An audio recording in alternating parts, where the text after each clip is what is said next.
yesterday for yesterday and today I kind of borrowed notes from the other teacher or borrowed videos from the other teacher, Alexa, music off. And so I've been putting those out there, decreasing my stress a little bit. But we did record, hopefully you got the recording of yesterday's lesson as I was teaching it live to the other class.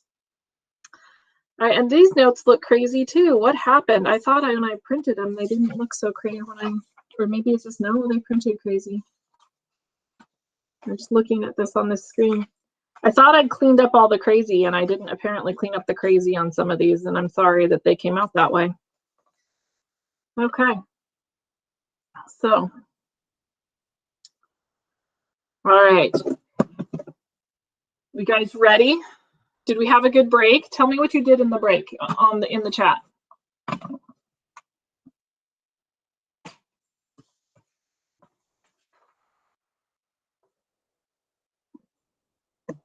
Four cheesecakes, Gabby? That's amazing. I made like 6 pies. Sleeping's good. What kind of cheesecakes? Were they all just regular cheesecake? I don't like cheesecake, but my husband does. Regular cheesecake. I have made him a few, but they're not easy to make. Cheesecakes are tough. College applications, that's a good thing. That's good. I was hoping you all would take a break. Guess what I did on the break? I didn't touch my computer for 5 days. 5 whole days I didn't touch my computer. So it was kind of nice. So I'm hoping you guys can get a chance to not touch your computers over the Christmas break. That would be nice. Why are you here? You came home to eat? Oh, okay. All right. Apparently my husband came home to eat. I'm sorry, Zeta, that's what you did. The notes are on page number 95 is where we're starting today. All right, so we are talking about topic 8.2, which is connecting position, velocity, and acceleration of functions using integrals.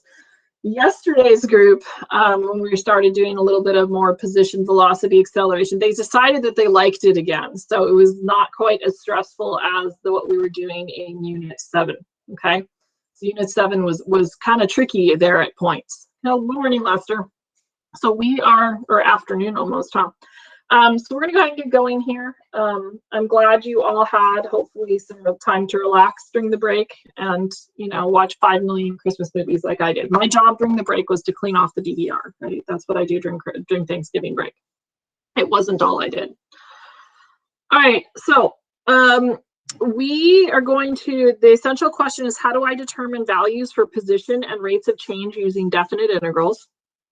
And then the I can statement is, I can determine values for position and rates of change using definite integrals in problems involving motion. So we typically see these in motion, and we are now sophisticated enough to be able to go between the derivative and an integral to do position, velocity, acceleration. Okay. All right. So hopefully you recall some of the discussion we did in Unit 4, and this would have been last year. And I know we didn't get to all of our motion stuff last year, but we did get to some of it. Now that we have added the ability of using integration to our toolbox, we can do so much more with this idea. So recall that in our study of particle motion along the x-axis, the particle moves along horizontal lines so that its position at time t, where t is greater than 0, so the time always has to be greater than 0. It can't be negative. We can't have negative time. Is given by s of t. So sometimes it's called, position is called s of t, and sometimes it's called x of t, which seems super confusing, right? Because they put the x in the y spot. And then velocity is usually v of t, and acceleration is a of t. And I know I always like to think of it as position, velocity, acceleration. Okay. I don't think we did I am very proud dude, right? I am very proud dude. So that stands for integration, acceleration, velocity, position, derivative. So, and this was an acronym. If some of you guys went to AP Readiness last year, he used it a lot last year. So we might play with that as we're doing this. I don't know if we're going to need it or not today, But basically you circle where you're starting and then you decide where you're going, and that tells you if you need to do a derivative or an integral. Okay, so so we will, if we get a chance, we'll see what that looks like. If not, we'll eventually run across it, I'm sure. So I've always used this. If I go down this chain, I'm taking the derivative, and if I go up this chain, I'm taking the integral. So, and I just remember it: position, velocity, acceleration. All right, so your teacher moves along a straight line in front of the classroom according to the values in the table below. Time is measured in seconds, and x of t is measured in carpet squares. How far was your teacher's ending position from the starting position at time from t equals 0 to 4 seconds? Okay, so here's what I want you to do. I want you to look at these values, okay? And in the chat for me, I want you to give me how far that I would be from my starting position from 0 to 4. So tell me what you think the value is that we're supposed to be there.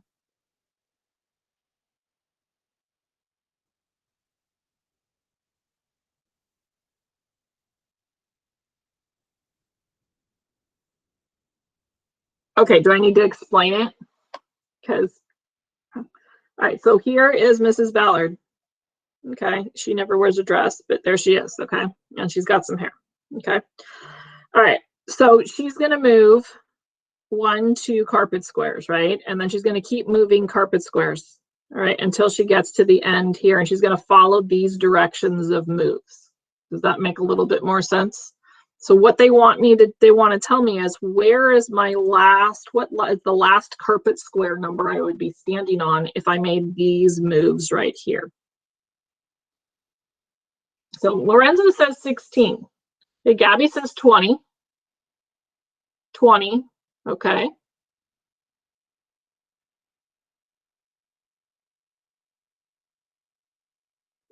Anybody else venture a guess?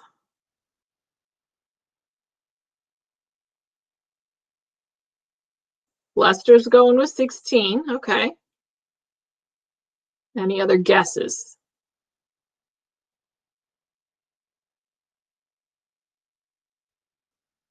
All right, so let's actually count it out.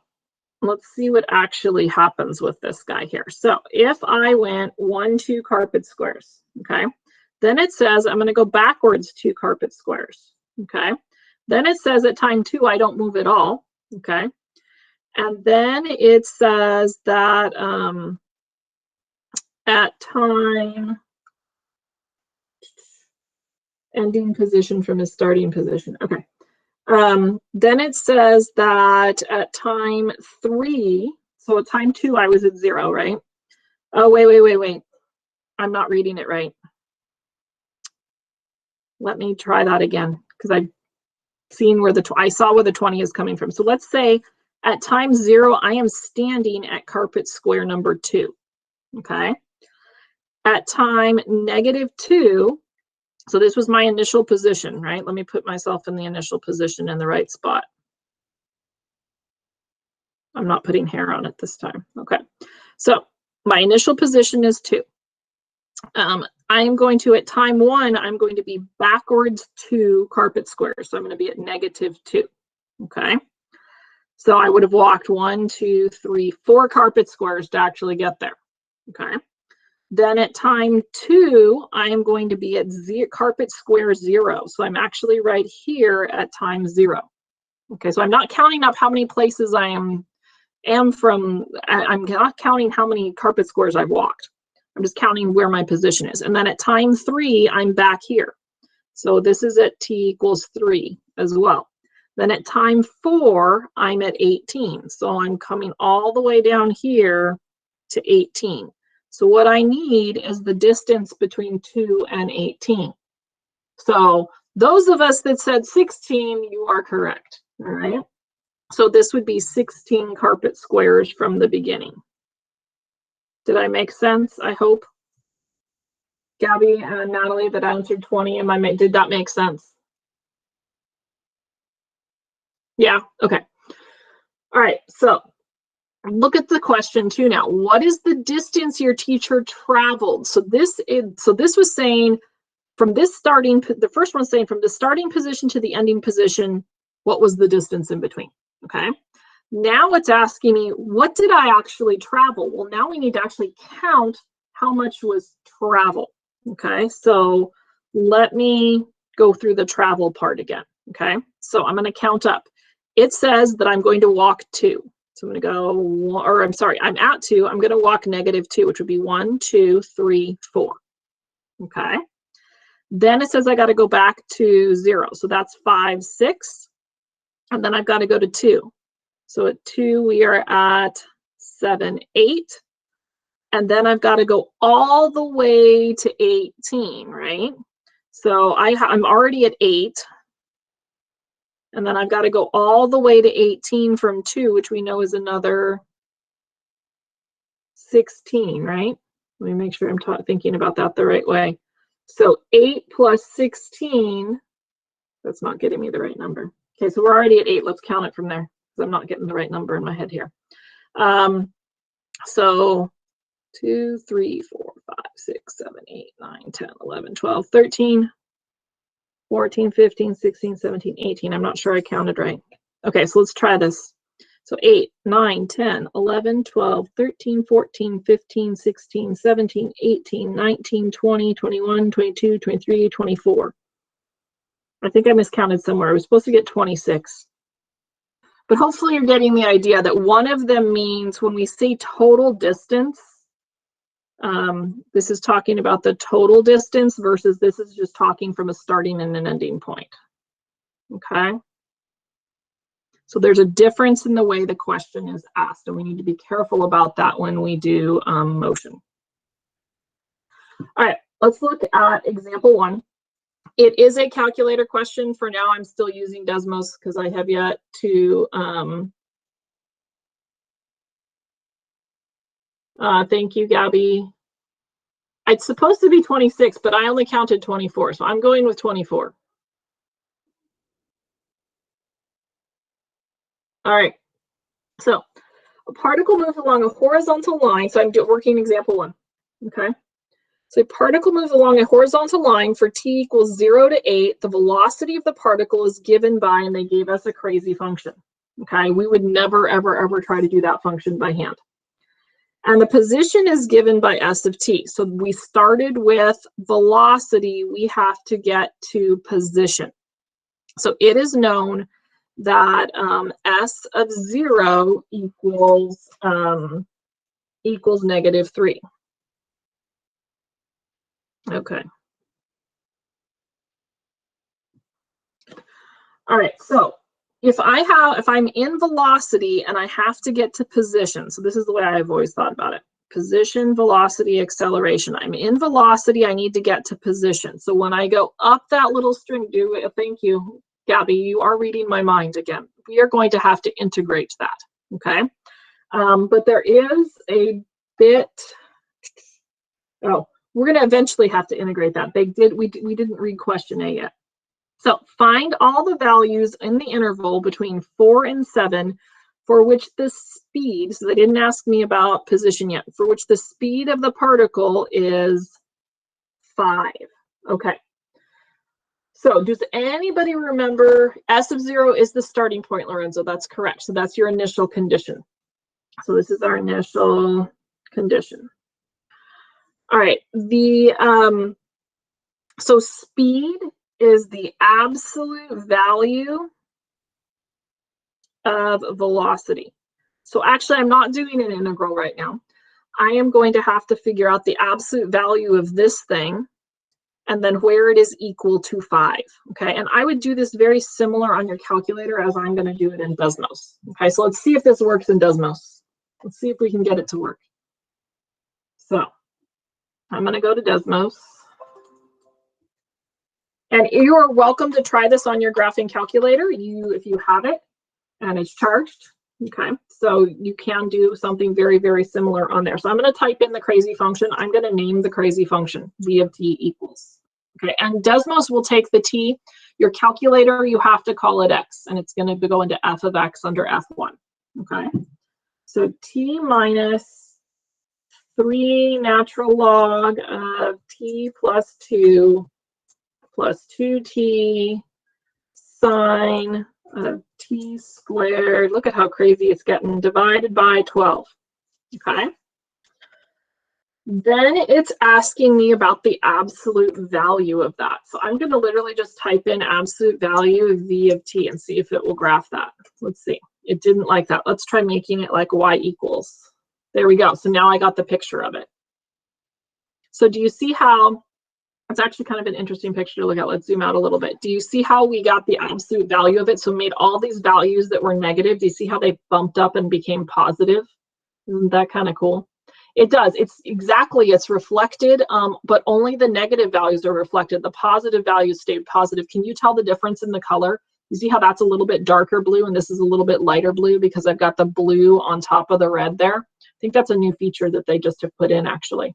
So I am going to isolate my graph to only between 4 and 7 because that's what they told me that I am on. So I'm just going to go between 4 and 7. So I'm only looking at part of the graph. That might be too much isolation there, but we're going to go with it. And I really don't want the red graph. I'm just going to turn that off and just use the blue graph. Now, it told me I had to know when the velocity or the speed is 5. So I'm going to set y, I'm going to type in a y equals 5. And I'm literally just going to grab these two values right here. And remember on your calculator, you go to math and you want to calculate the points of intersection. And I am definitely, oh, I guess I am getting the 3 decimal place accuracies. This has a 0 at the end. All right, so those are my two values. So let's write that out like we would have to write it on the AP test, okay? So you would want to tell the grader that you knew that you're supposed to be finding the absolute value of velocity where it equals 5. And then you can, because we did this as a calculator problem, you can just simply write down that t is approximately, because it was an approximation, 5.621 seconds and 6.52. They put a 0 in their answer sheet, but you don't really need it. I could just do this, okay? 5.2 seconds. I'll give you a minute there. My notes.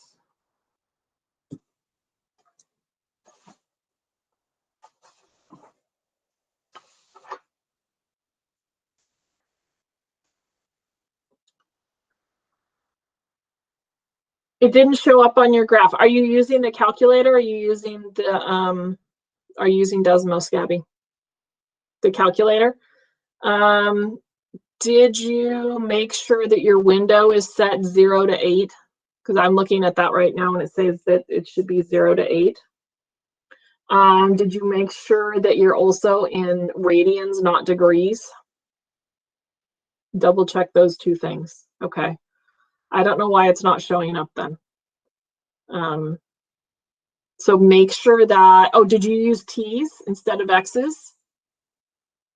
No? Okay, you should use, because you need to use X's. I would just double check what you typed in like another time. I'm sorry that I can't help more than that. All right, let me keep going. So we are going to write an expression involving an integral that gives the position S of t, okay? Use this expression to find the position of the particle at time t equals 3. So now I'm going to go back to what I was originally thinking when I saw the problem, right? We are going to have, we got position, velocity, acceleration. So if we're trying to go, we have velocity and we're trying to go to position. So we have velocity going to position. I know I need to integrate this. And that's exactly what Gabby was telling us. And then somebody told us about the initial condition. I think it was, oh, Lorenzo. Lorenzo said something about the initial condition. So I am going to have to start at that value, okay? So I know to get my position, so to get S of t, I know I have to start at -3 plus, and then I'm going to integrate. I always start at whatever x value they give me here. So if that wasn't a 0, I would be starting at whatever's inside of there. So 0 to some ending value, which I'm going to call t for now. And I know this is going to look a little crazy, okay? And then I'm going to integrate my velocity, and I'm putting an x in there because we put our t at the top.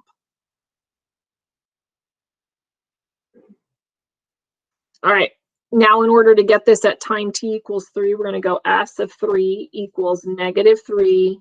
Ooh, maybe. -3 plus the integral from 0 to 3 of v of x dx. And we're going to hit the buttons in our calculator again. So let me show you, at least in Desmos, what this would look like.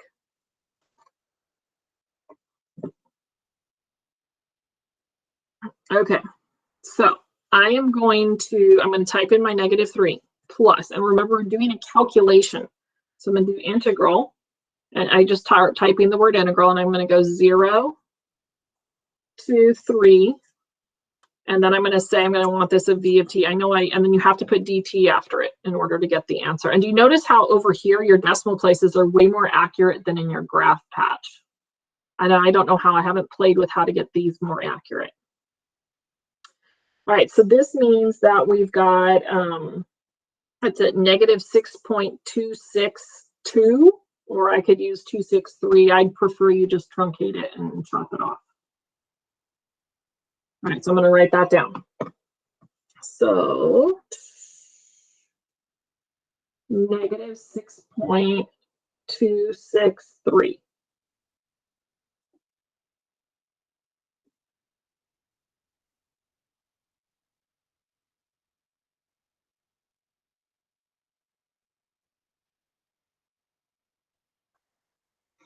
Okay. Miss Ballard? Yep, go ahead. When I put the function in the calculator, should the sign be italicized? Because I feel like that's why it's not. No, it shouldn't. That's why you're not getting anything. Okay. Make sure you're using your trig button. I was. I don't know why I did that.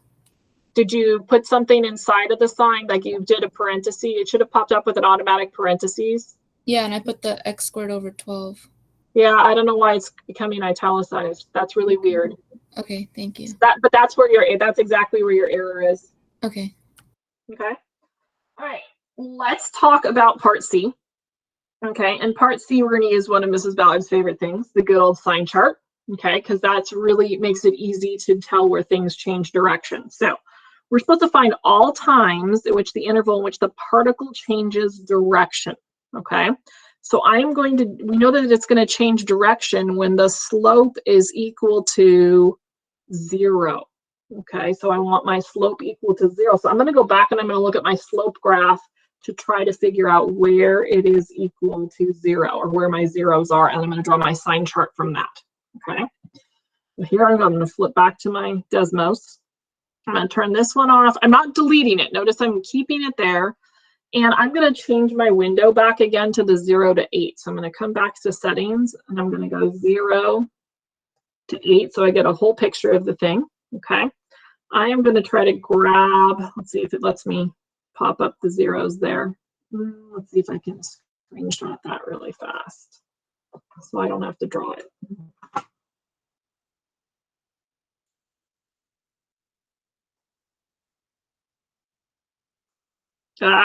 Nope, it didn't let me get it. Cancel. Let me try one more time. Different way. 1, 2 zeros. Visible part. Let's see, did it get it this time? Yes, it did. Okay. So just this piece. Okay, crop it.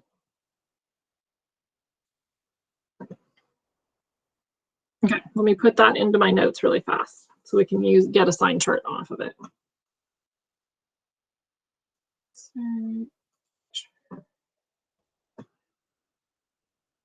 So everyone else talk to themselves when they have to insert things into there.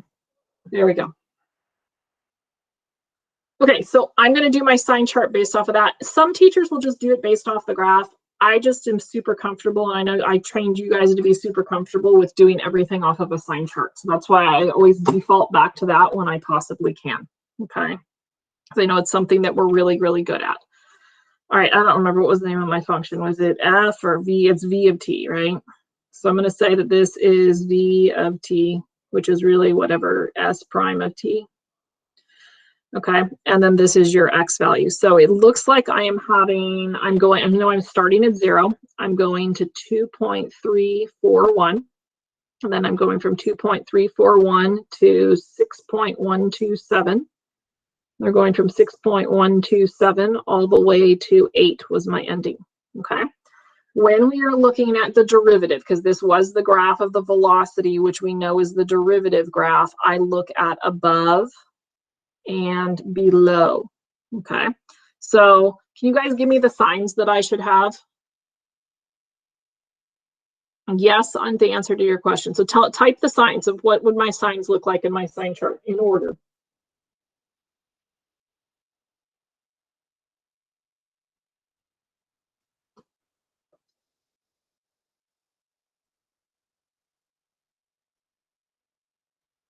Got a couple of answers. Let's see if I can get agreement on a few from a few of you. What did my signs look like?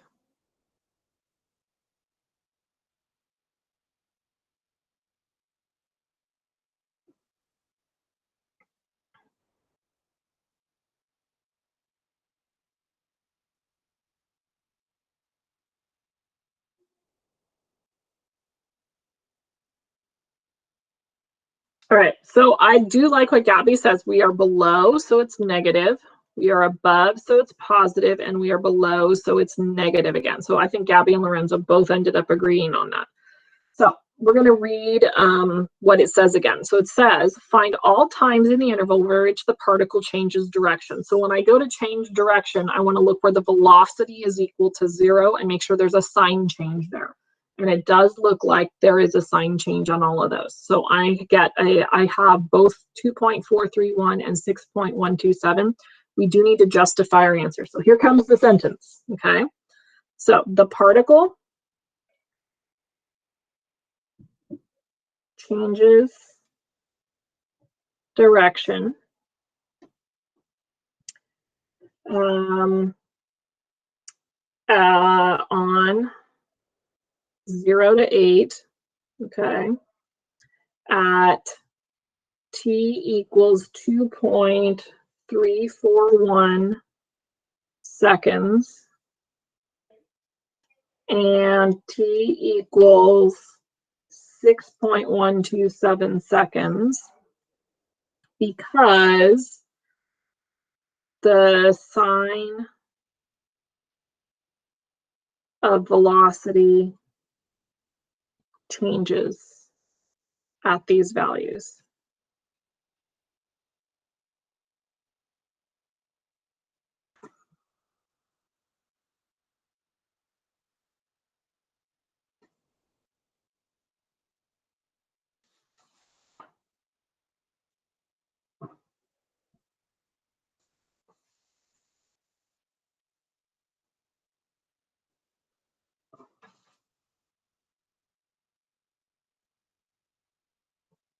All right, let's take a look at part D. What happened to part D? Did you guys have a part D and did I totally lose part D? Apparently I totally lost part D. This is not the way I wanted this to print out. Part D disappeared. Okay, there is supposed to be a part D and we're gonna add part D. So find a place to squeeze part D in. You can maybe do it at the top of the next page. Okay, so D is supposed to say, is the speed of the particle increasing or decreasing at time t equals 7, give a reason. I'll give you a minute to write that down. I apologize for not being in there. I did not do a good job with these notes, apparently.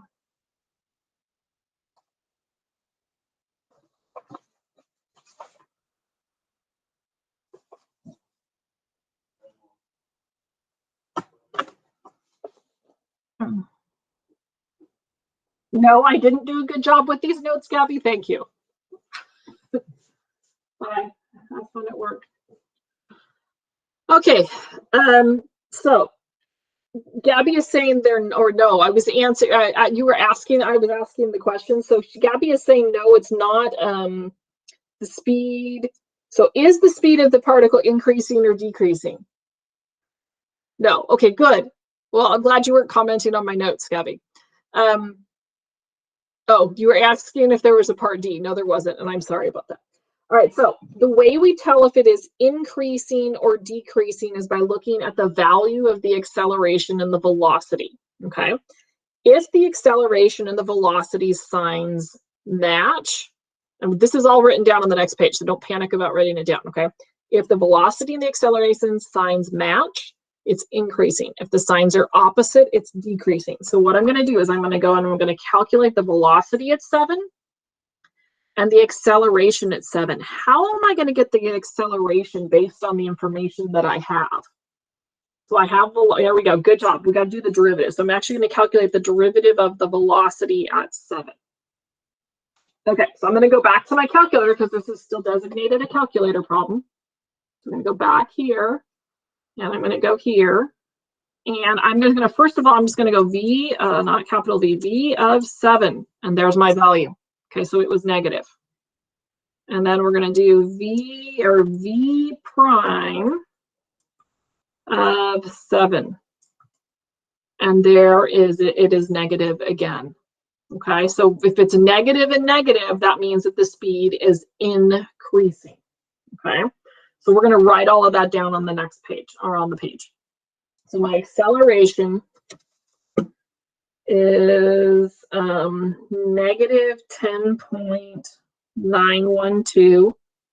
Sorry, that was my velocity. My acceleration is negative 10.561.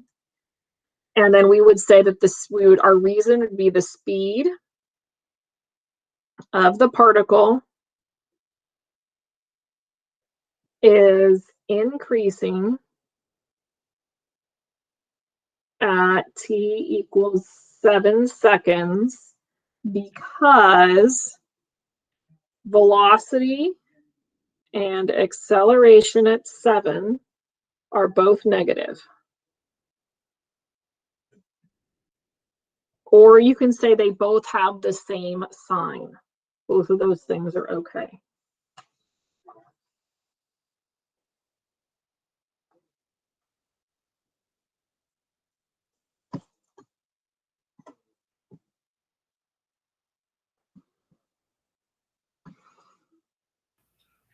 Miss Ballard?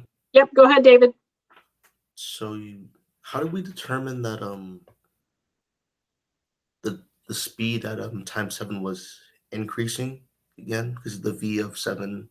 Because they're both negative. If they have the same sign, it is increasing. If they have opposite signs, it's decreasing. What do you need?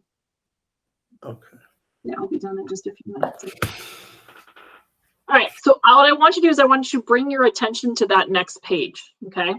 This is the grand list of everything that can happen with particle motion, okay? So I'm not going to, in the interest of time, I'm not going to read through absolutely everything that's there, okay? But if you look right here, I think it's right here, it says speed of the particle is increasing or the particle is speeding up. And look at what it says over here. This means that the velocity and acceleration have the same sign. Okay, so it's written down already what we just did. If the speed is decreasing or slowing down, that means that they have different signs. We talked about total distance traveled in our first little example. Basically, when you want total distance traveled, you want to integrate the absolute value of velocity. Okay, so if you're struggling with how to do a problem, come here and look at this chart. And there probably are some hints. Apparently my chart ended up on the second page. There's some hints as to what you need to do with it. Okay, so I'm going to keep going to try to get through some of the next example. And whatever we don't finish today, we're going to finish in class tomorrow.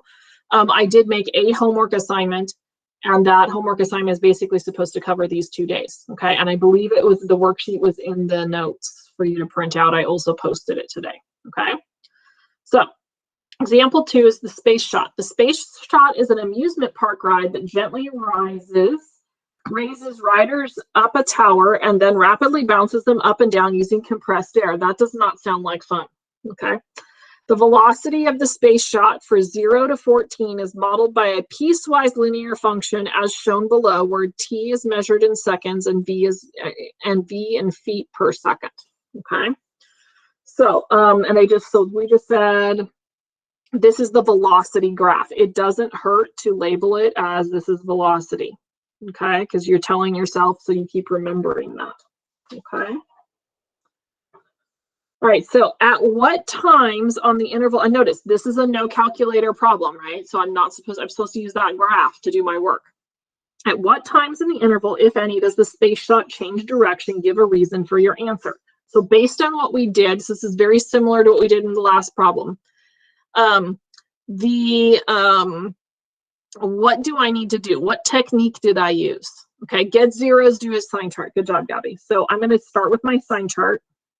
Okay, I'm just going to call this velocity. That's my x. I know I'm going 0 to, it looks like my next 0 is at 6. My next one is at 8. My next one is at 10. And my last one is at 14. Okay. So what, so remember, are we doing increasing, decreasing, or above, below this time? We're doing above, below. Good. Okay, so can you guys in the chat help me out? What should my signs be in that chart? What should there should be 4 of them? Gabby, did you predict that I was going to ask that? Oh, opposite. There we go. All right, so I'm seeing above, below, above, below. All right, so that means that so basically we have to now or summarize that into an answer. Okay, so the space shot, and putting it back in the context of the problem, the space shot changes direction at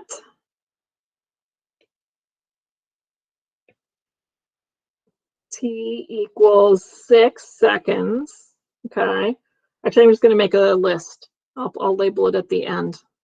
So 6, 8, 10, and 10 seconds. In 10 seconds, because the sign of v of t changes at those values.